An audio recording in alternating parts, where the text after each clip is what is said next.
Tonight, the former Aussie soldier taking on one of his biggest challenges yet. To a blind person, it's like climbing Everest. Would you pay $200 to cure a hangover? Be warned, it might hurt a bit.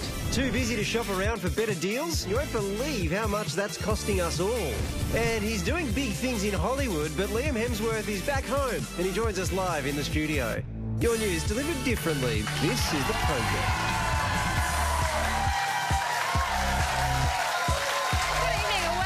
Project, and joining us tonight for the very first time is Chris Barr. Thank you.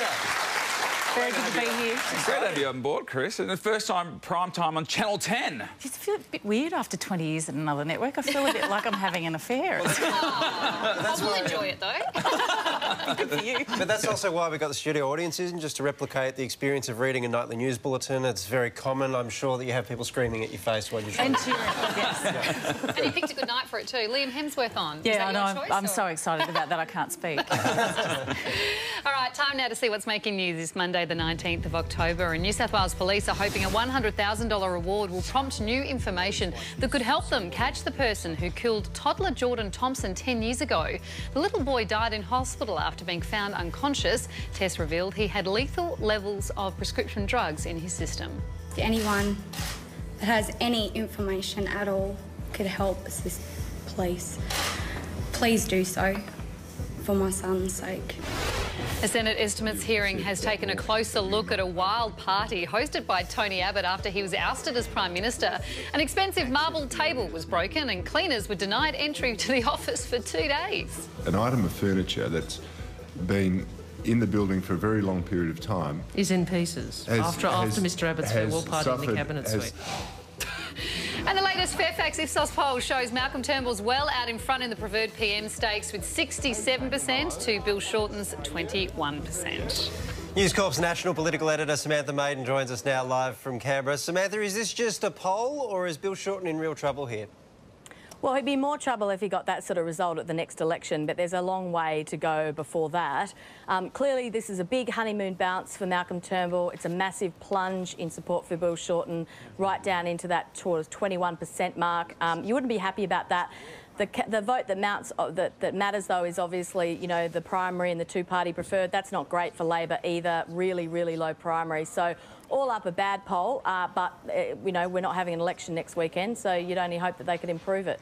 The trend's pretty good, though, Sam. Any chance we could see an early election called?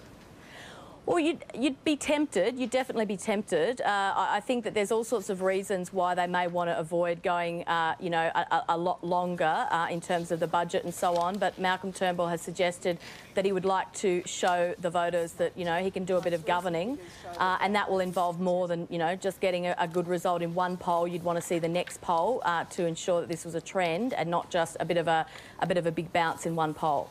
Bugger the polls, Samantha. I am interested in this cray-cray party that Tony Abbott had, breaking a marble table.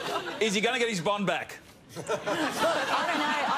It is. What a time to be alive. I mean, this is the greatest story I think that national politics has seen in a decade. Wow. Look, I understand that so many people got on that table. It was structurally weakened by the time the fateful last person got on.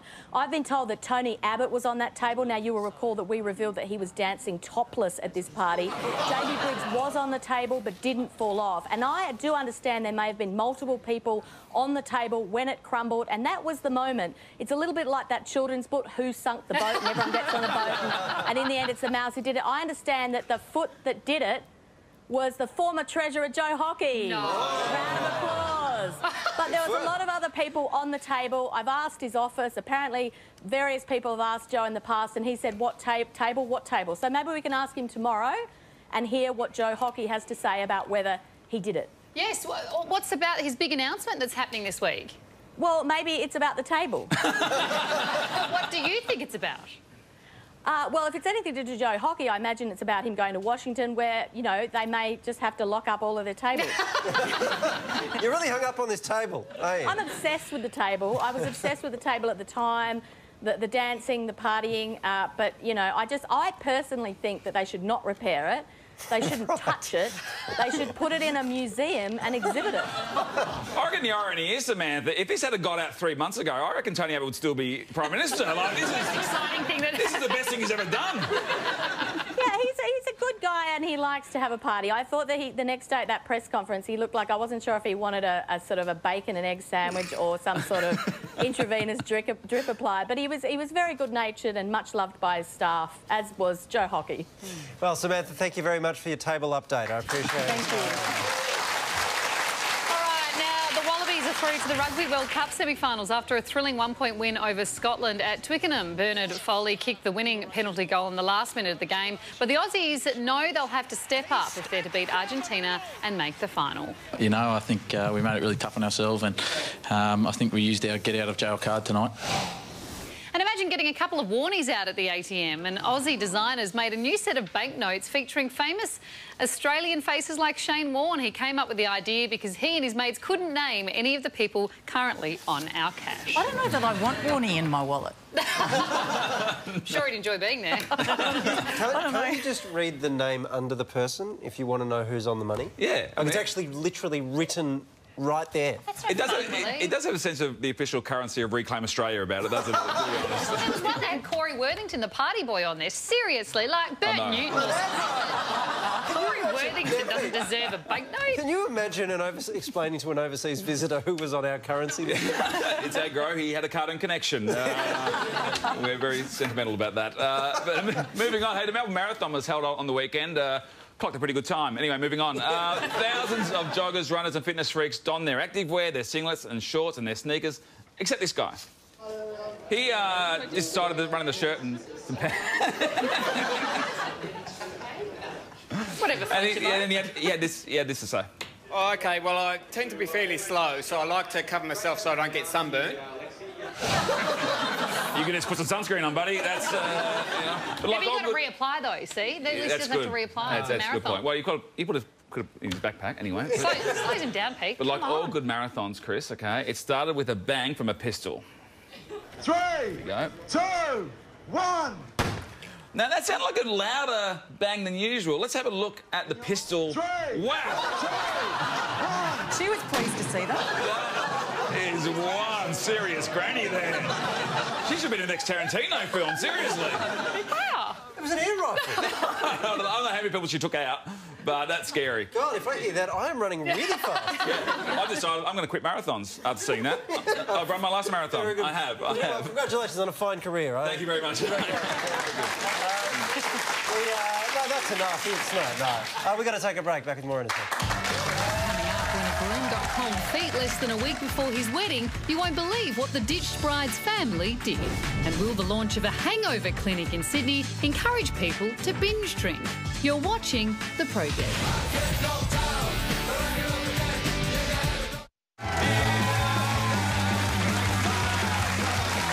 Welcome back to The Project.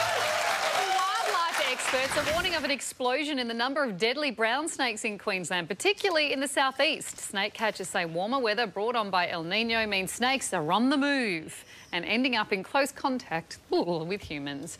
They do have a very powerful toxin, and they are also a very nervous snake that has a short fuse. So you've got to be a little bit careful there, being the second most venomous snake on the planet. Sorry, Tony. And the mother of a jilted bride-to-be has made the best of a bad situation after her daughter's fiancé got cold feet just days before their wedding. Instead of wasting the $35,000 catering bill, she invited the city's homeless to enjoy the 3-course feast. It's a great story, and perhaps the first wedding in history where everyone's happy to be there. And no one's complaining about chicken or beef, you know? No boring speeches? No boring speeches, yeah. No, unfortunately there was. The best man still turned up and he's still crapped on. Now, mankind, speaking of weddings, mankind has been searching for a hangover cure pretty much since the day after we invented alcohol. Well, now apparently we found it. Take one willing reveller, add a warm Saturday night and $100 for booze, and the outcome is fairly certain. A Sunday-wrecking hangover. After a desperate morning search for Barocca, coffee and anything fried and crispy, most people muddle through. But a new Sydney clinic set to open next month says for $200, it has a cure that actually works. The solution? 2 litres of intravenous rehydration with an infusion of B and C vitamins and a cocktail of headache and anti-nausea medication, all topped off with an oxygen treatment. I knew it! The reason you don't get hangovers is because you hook yourself up to an IV drip. Pete, I just don't drink. Yeah, neither do I. Is it magnets? Magnets? No. Hot yoga. Dried bull penis. Is it a dried bull penis? Waleed? Take back your weekend, make the most of your leisure time. Don't cancel your family barbecue or don't call in sick to work. We can get you back on your feet. Similar treatments have been available in popular party destinations like Las Vegas and Ibiza for some time. But not everyone's on board. Having a hangover is an Aussie tradition. It tells you when you've done too much. Now, this quick fix, I don't want to see any impact on the health system, and I fear that it could create the irresponsible consumption of alcohol. So will the Hangover Clinic encourage binge drinking? And more importantly, will its cure actually work? The project's resident medical expert, Dr. Bridie O'Donnell, works in hospitals and has access to all of the things needed for this cure. She joins us now. Bridie, has it tended to work when you've hooked yourself up? I feel terrific all the time. I never feel hungover. Right. And why does it work? Well, what happens when we drink too much is that we tend to become dehydrated. We tend to circulate too many inflammatory mediators that are present in alcohol. We tend to irritate the lining of our gut, and we also tend to deprive ourselves of the right type of nutrition. So in many ways, this hangover cure it's very sensible. It's replacing fluid, it's minimising the pain that we get from the inflammation, and it also helps boost us up with some of those vitamins that we need. Does it apologise for your actions from the night before, Bridie? It does. It has its own Instagram account and it has a big soz. Bridie, is the effect instantaneous? Because it would want to be. It's a lot more expensive than just getting drunk in the first place. $200. It is a lot more expensive. It's the most expensive Band-Aid ever. I think the really dangerous part about this is that accountability. Are we doing this as a one-off, or is this something to help us back up night after night of a really bad drinking behaviour or illicit drug use? And I think that's a bigger conversation that we need to have with the people who are kind of using this on a regular basis. The only problem I have with this, Bridie, is then we've got nothing to complain about. Like, that's a national pastime, complaining about your hangover. Well, I think, Carrie, that's a great point, and I think it speaks to that whole quick fix attitude, which is I feel bad now and I want to feel better immediately, instead of thinking, actually, maybe this is the learning process. I have to endure this headache, this shabbiness for a couple of days. I agree with you, Bridie. I think we do need to learn our lessons, and $200 is a lot of money. Wouldn't it be easier just to buy one outright so you've got it at home? Buy a doctor to be in your home at all times. Date a doctor. Date a nurse. I'm too late for that. I'll have a word to bridge. Actually, Bridie, is there a non-medicalised equivalent to this? Sure. I mean, I know a lot of people who probably drink hydrolyte or gastrolyte or anything containing more electrolytes than the average water, and we do feel better after hydrating and replacing our nutrition. But really, this you've got to worry about the strategy behind it. Sure, it's a market and they're trying to make money, so good luck to them. But I think that I'd be concerned about younger people using this, people who want this as a quick fix on a regular basis, people who are going on a bucks party to Bali and posting their pictures, and then, you know, we worry about that sort of behaviour. Thanks very much, Bridie. Always good to talk. Thank you. Like it. OK, guys, it's time to do some Hayne speaking with the Hayne Report. Yeah, that's why they've come here tonight, no doubt about that. The 49ers absolutely dominated the Baltimore Ravens this morning to win 25-20, which sounds close until you realise they did it while barely using their #1 player, Jared Hayne. They were so dominant, they even tried to make it harder for themselves by getting their #1 player, Jared Hayne, to fumble the ball during his only play. What a fumble. Classic stuff, 49ers. Let's hope Jared keeps inspiring you to victory, and that concludes the Hayne Report.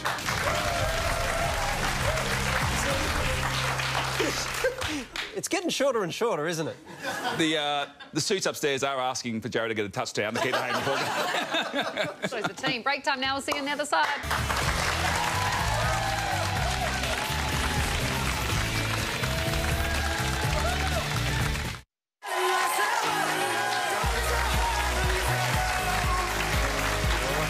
Welcome back. Some more news now. Typhoon Kopu has carved a path of destruction through the Philippines, killing at least 3 people and leaving more than 16,000 others homeless. Many survivors have been stranded by floodwaters, and even though the typhoon is weakening, the death toll is expected to rise. And Seth Rogen's given an Aussie radio duo a blast on Twitter. It started when Stav and Abby in Brisbane tweeted that their audio guy wasn't happy. Someone said he looked like the Knocked Up star. Seth fired back, saying he was offended and refused the radio duo's invitation to appear on their show because of the insult. Ouch. Yeah. Apparently you look like Seth Rogen if you got glasses and a beard. I think that's I think the crucial mistake was like putting @Seth Rogen into the tweet. So maybe it's a really good radio show and they're good guys. And they probably didn't. It's probably their producer who did that. But I think if you're going to offend somebody, don't include them in the handle. Yeah. Have you ever been told you look like somebody that, well, Nazeem? Yeah. Other than Nazeem. Yes, no, I've had that published on many hundreds of thousands of newspapers. Thank you. Jimmy Smits. Me? Yeah, you could be Jimmy Smits. I'll take that. Yeah. Have you ever been told you look like anyone? Gillian Anderson off The X-Files, and then I had to interview her a couple of years later. And I kept staring at her going, I don't look like you. Did you say that? I wish I did, but I don't think I do. OK, I've got a quick joke, guys. What do uni students... It's a good joke. What do uni students and Big Ben have in common? It bongs on the hour, every hour.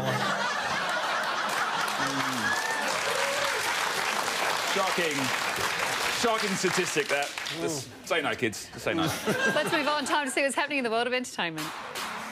Taylor Swift is officially the highest paid woman in music, earning nearly $438 million so far this year, about $1.5 million per day. The 25-year-old's pulling in the big bucks thanks to her hit album 1989, her world tour, huge endorsement deals and investments. Forbes predicts she could be a billionaire by the time she's 30. Former NBA star Lamar Odom's condition is slowly improving. He's reportedly out of a coma and breathing on his own, nearly a week after he was found unconscious in a Nevada brothel. But he remains in intensive care, and it's believed estranged wife Khloe Kardashian hasn't left his side. And Robbie Williams has done some serious backpedalling after he discovered the fan he was flirting with at his Brisbane concert was only a teenager. I love that look. I love the look with the glasses and the hair. It's like the secretary look, which reminds me I've got to clear my browsing history on my computer. How old are you today, Morgan? 15? Oh. I love how he then said, don't share this on YouTube. Oh, yeah, OK. 20,000 people are his good close friends. You're the expert here on awkward flirting with Robbie Williams.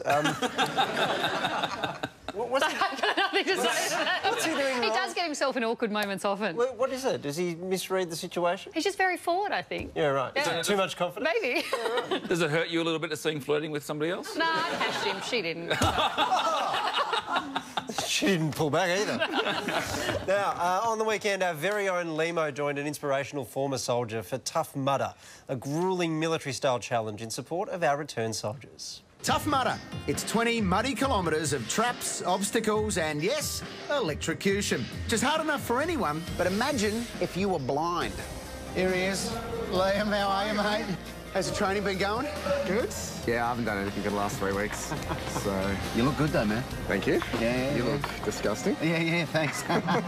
7 years ago, Liam Haven was a 19-year-old soldier in Iraq when an explosive device blew up in front of his patrol vehicle. At the time, I just thought there was dust in my eye. It was quite a hot morning. I thought I was sweaty. The dust in my eyes turned out to be shrapnel and the sweat turned out to be blood. And with that, Liam's life changed forever. Before the accident occurred, I mean, my biggest concern was how pretty I looked going out and meeting some nice girl, and then it switched and changed into how do I shave now? How do I go to the toilet? How am I going to function? When we first met him in 2013, he'd already overcome battles with post-traumatic stress disorder and alcohol. That's when I said I wanted to be that inspiring person. And he's certainly done that, becoming a leading advocate for Tough Mudder's official charity, Soldier On, which supports physically and psychologically wounded veterans. How about you give Liam a big cheer? Today, he'll need to call on his own military training and especially the help of us, his team. Thanks, all of you guys, for coming and joining in today. I'm going to be relying on all of you to get me through. Let's all get ready and get psyched up and do this. I'm pretty curious about how I'm going to do some of the obstacles. Some of them seem challenging normally, so to a blind person, it's like climbing Everest. Now, let's stay low. So you've got barbed wire 3 or 4 inches above your back. Apart from the barbed wire, people pay for that. It's fast. I loved it. Me being the kind of person that I am, I need to do things just to prove that I can do them. Liam's been brilliant so far. He's got through every obstacle. Go, go, go! So we've got about a 4-metre drop here, and Liam and I are going to jump together. That was that? I breathed too late. Did you take a bit in? I wasn't even going to do that. Good job. We've got one obstacle to go. We're about to get electrocuted. Liam, welcome to the finish line.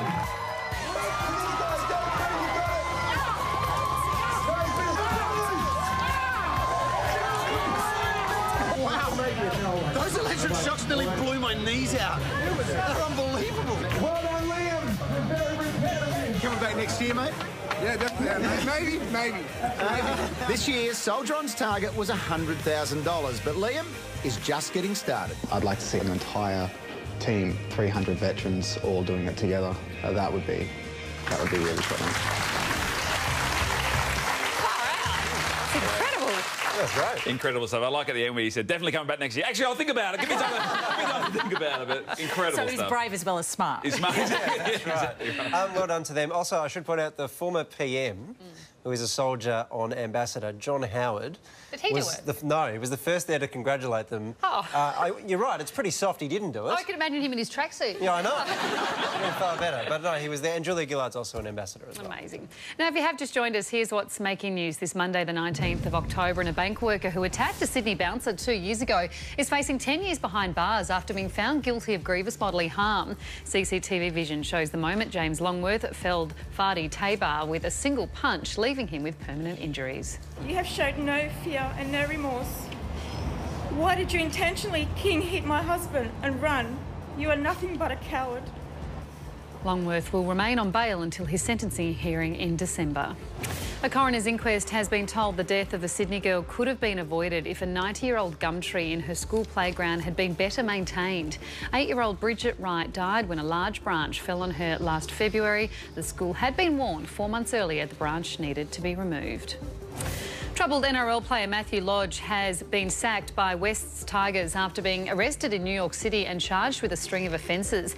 The 20-year-old is accused of stalking 2 women and telling them, "This is the night you will die." It's also alleged he assaulted the man who came to their rescue. I'm devastated. I have no comment because I don't know what's going on. I don't know anything about the incident, and my husband's currently on his way to New York. And a Perth Servo's lost a stack of money after a major bungle at the Bowser. A typo meant Puma Petrol in Coburn was selling premium fuel for just 14.9 cents per litre on Saturday. The servo is unmanned, which means staff didn't even know about the blunder until it was way too late. You see, kids, this is why decimal points matter, OK? It's important, OK? The thing I don't get about it is they only knew about it because of a complaint. I know. Who the hell's complaining? Spoil sport. I bet you they filled up first and then they complained. Exactly right. OK, this might be my favourite thing I've seen in a long time. Things have been pretty tough in Greece for a little while now, but they were particularly tough last night for an injured soccer player who wound up being stretchered off the field by Greece's answer to Laurel and Hardy. OK, let's take a look. He's injured. Just get on the stretcher, mate. Just get on the stretcher. Just get on the stretcher. Off we go. Off we go. All right. Come on, just get off the field. Oh, no. There we are. We're nearly off. Nearly off. Bloody hell, that's a tough job.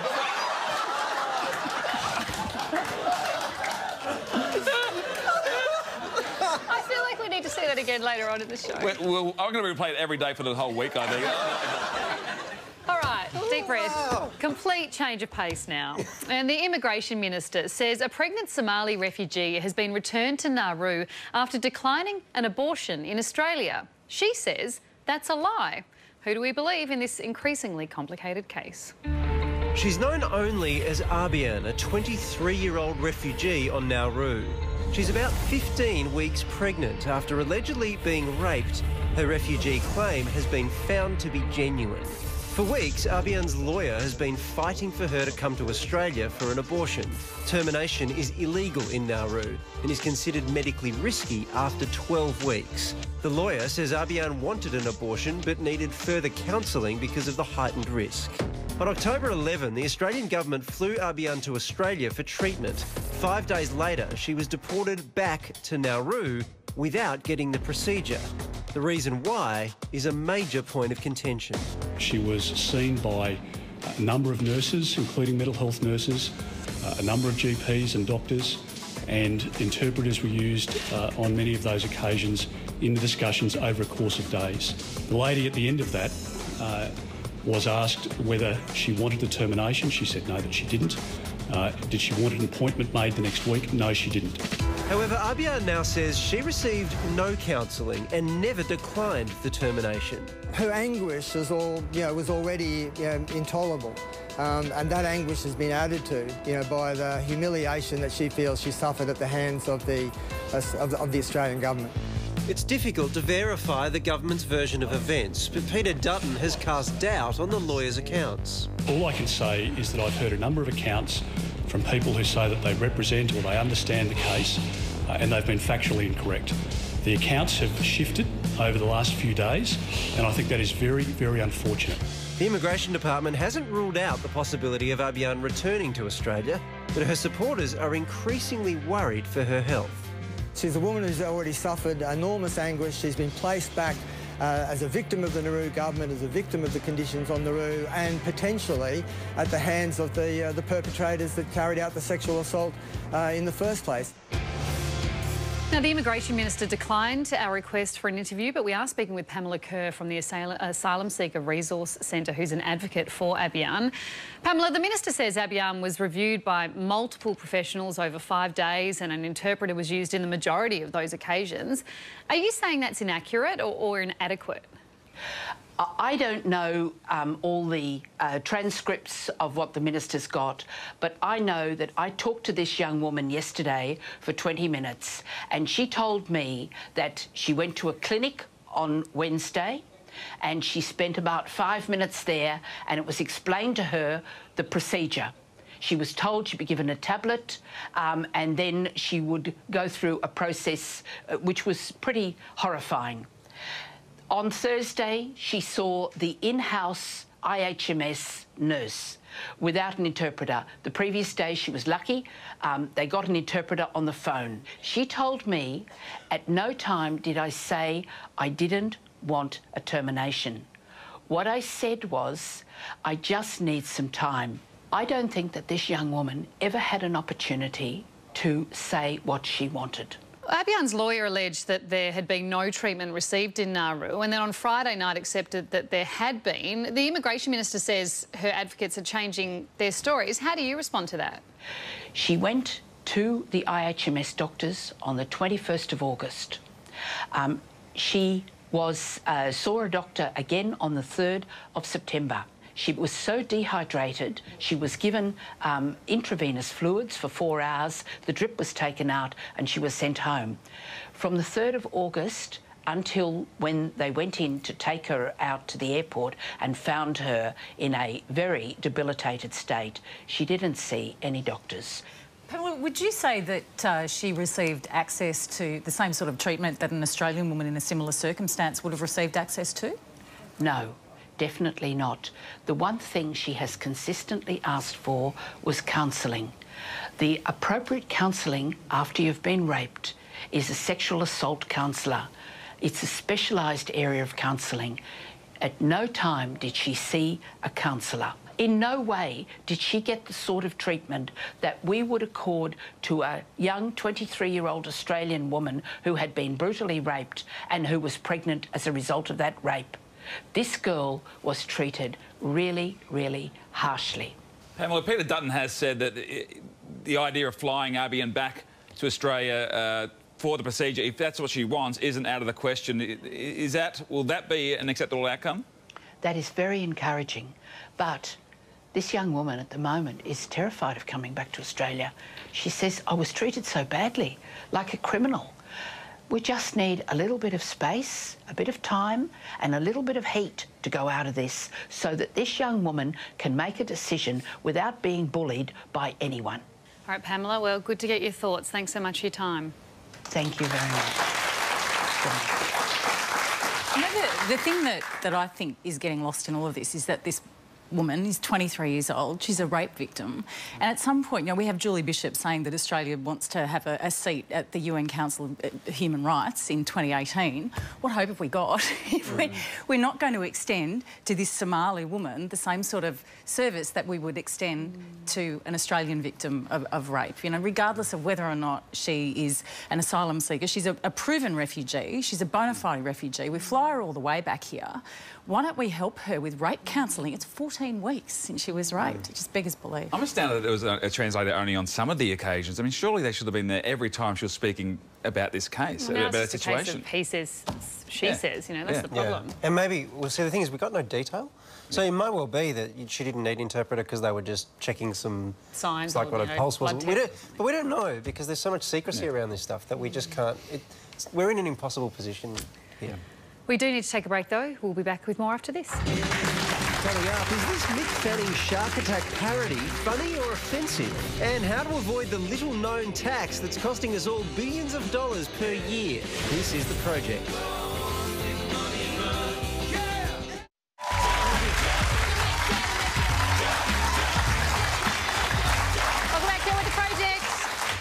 Fanning's mum has reportedly blasted KFC in South Africa for using her son's infamous brush with the shark to sell a new chicken burger. She reckons it's disrespectful and traumatic to watch. The World Surf League is also apparently considering legal action to get the ad taken off air.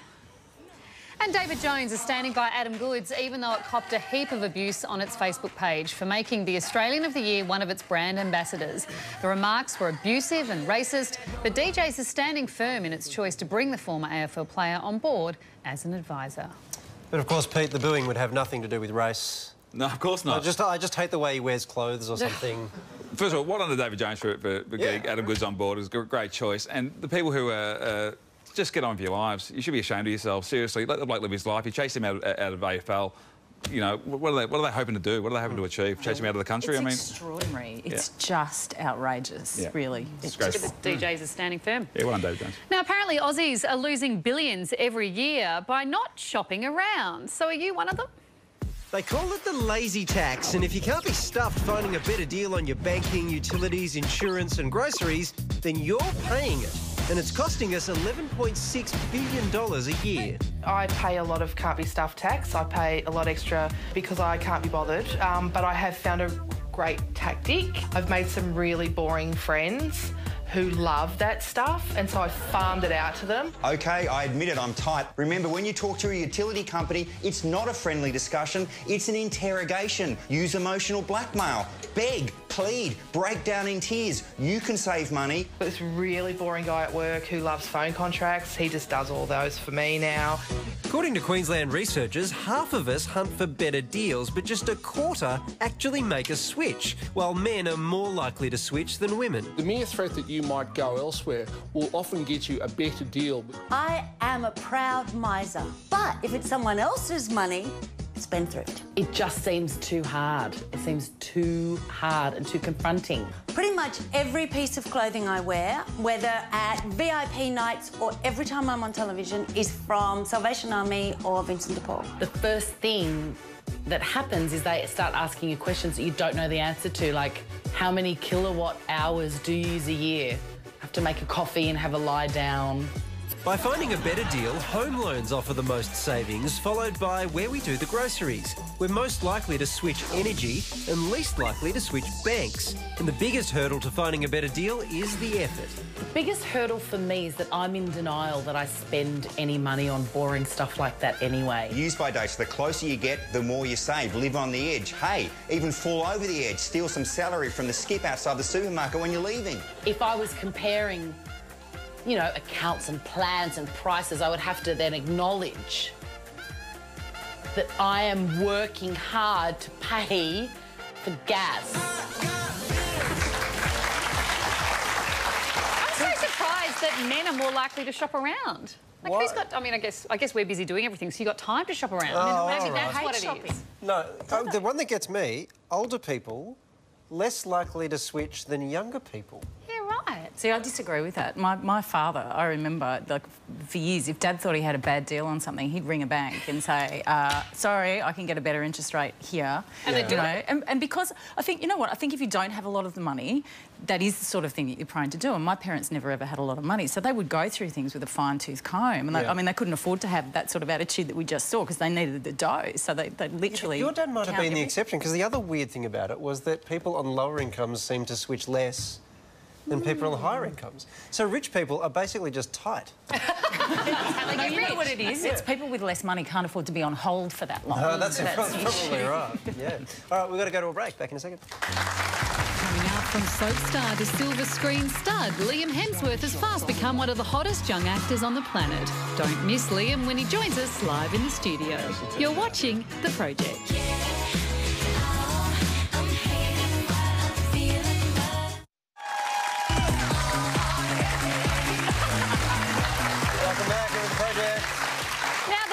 Hemsworth is in the building, so we have to say he's the hottest, right? Yep, let's meet Liam. Liam Hemsworth. Hello, Liam. Liam Hemsworth right over here. First, he was in Home and Away and Neighbours. Then Hollywood came knocking, offering up the role of Thor that eventually went to his brother Chris.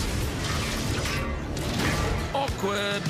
But Liam Hemsworth bounced back and scored a role alongside Miley Cyrus in The Last Song, and an even bigger break alongside Jennifer Lawrence in The Hunger Games. They just want a good show. That's all they want. But now Liam's gone for something a little closer to home, returning to Australia for his latest flick, The Dressmaker. Myrtle Dunnage is back. Haven't seen her since she was a kid. Wonder how she turned out. Kate Winslet plays Myrtle, who has got the whole town's attention as she aims to right the wrongs of her past. So where did you go from there? I worked in London, Milan, and Paris. I reckon you came home for one of two things, revenge or me. Please welcome Liam Hemsworth.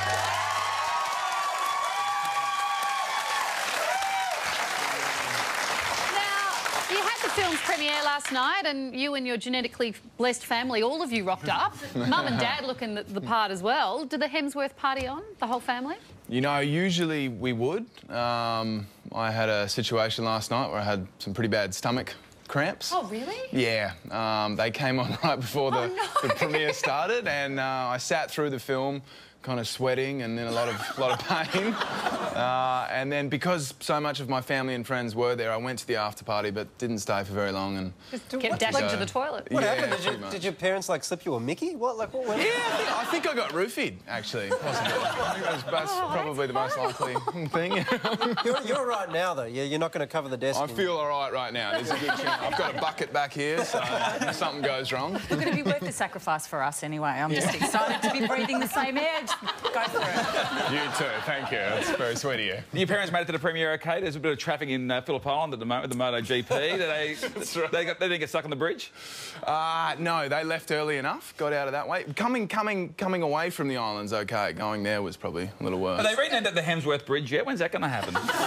Yep, that's in the process of being made. Yeah. You still surf down there a bit, don't you? You enjoy going I do. back? You know, one of my first jobs was working at the Grand Prix. I worked in an ice cream stand at the Grand Prix, and I was just telling you would have sold a lot of ice creams too. Yeah, I did. I did. I sold I sold a lot of ice creams. I gave away a lot of ice creams. Also, wasn't very good at math at the time, so it was kind of embarrassing because you'd have a long line of people and you'd be trying to do it on the calculator, and then they'd just work it out before you would do it on the calculator. Here you go, mate. No worries. Free ice cream. I know what you're talking about. I was on canteen duty for my kids' under-12 hockey team. I did it for half an hour, mate. It's the hardest thing I've ever done in my life. Yeah, if you ask for one thing, I'm okay. But if you add like a dim sim to a chomp, I'm like, whoa. The books didn't balance at the end of that shit. No, not at all. I lost money doing that job because my till was so far out by the end of the day, and I'd given away too much and lost money and counted wrong. You've got to pay him back now. Yeah. I'll pay him back on that. Now, to the film, I mean, you've Good obviously... idea. Okay, let's bring it back. You've done a lot of Australian TV, obviously, but this is your first Aussie film. Was it nice not to have to change up your accent doing The Dressmaker? Yeah, it was. It was sort of something I'd been looking to do for the last couple of years. I wanted to come back and work in Australia and do something in my own accent. I haven't done a film or TV in my own accent for almost 7 years, so it was nice. It was strange. I was kind of very surprised at how I approached it differently because I was able to kind of be more free with it and think about my own accent, and you know, it was yeah. Well, we've got lots more to talk to you about the dressmaker. We do have to take a quick break. If you're happy to hang with us, we will come back after the break and we'll chat more with the dressmaker.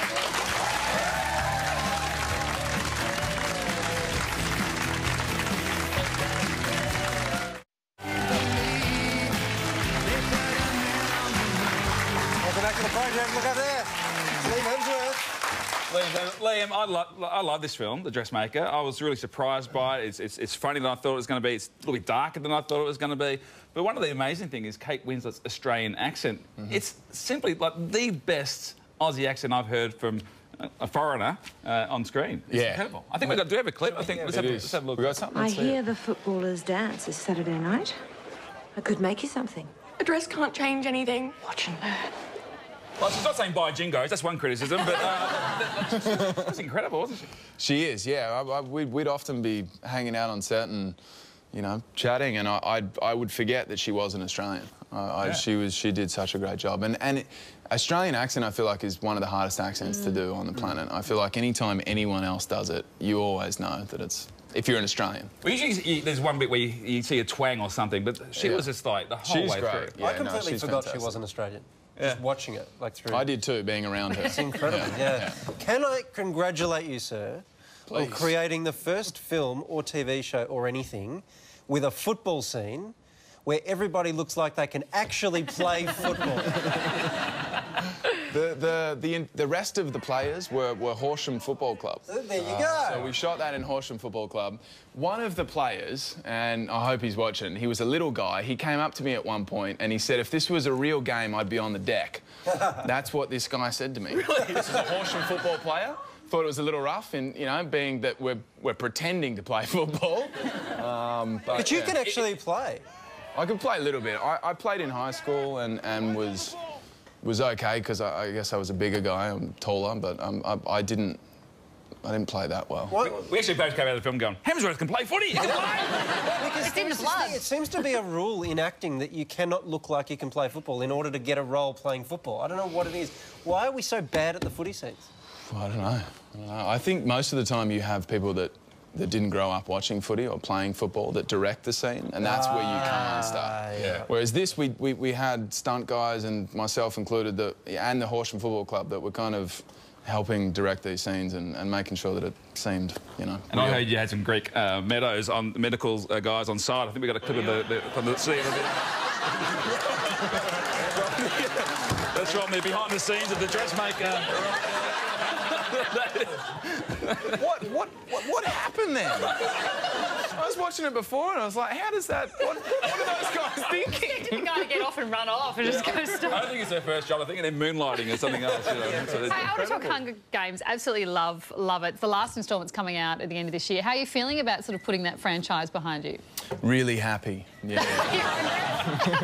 No, it's you know, it's been such a great journey, and you know, I'm so fortunate to have come out of it with two of my best friends in the world, Jennifer and Josh, and you know, it was so much fun shooting it, and yeah, it's a little sad that it's all over, and we kind of came to the realisation during the last week of shooting that we didn't have another movie to come back to, and for the last 4 years or 5 years, we've always had the next one to come back to, and all of a sudden we don't, and yeah, it's you know, it's bittersweet for sure. Is it true you and Josh made like 10 times more than Jennifer Lawrence? Is that how I'm reading into this? Yeah, we teamed up and we kind of squeezed her out of the equation, and yeah. Well, good on for standing up for it though. Yeah. I thought her comments are spot on. Absolutely. What did she say? Oh, she was talking about the pay. The pay inequality. I think she got paid all right. I've got to say, I was a bit frustrated at Gail a couple of times. I was like, mate, she's just not that into you. She's just not. But I well, she's a confusing girl, though, isn't she? So, she is. You know. Well, can't wait to see what happens. Now, The Dressmaker is in cinemas from October 29. Definitely one to check out. It's been a pleasure having you here. Would you please thank Liam Hemsworth? Tonight. Let's thank Chris Barr for being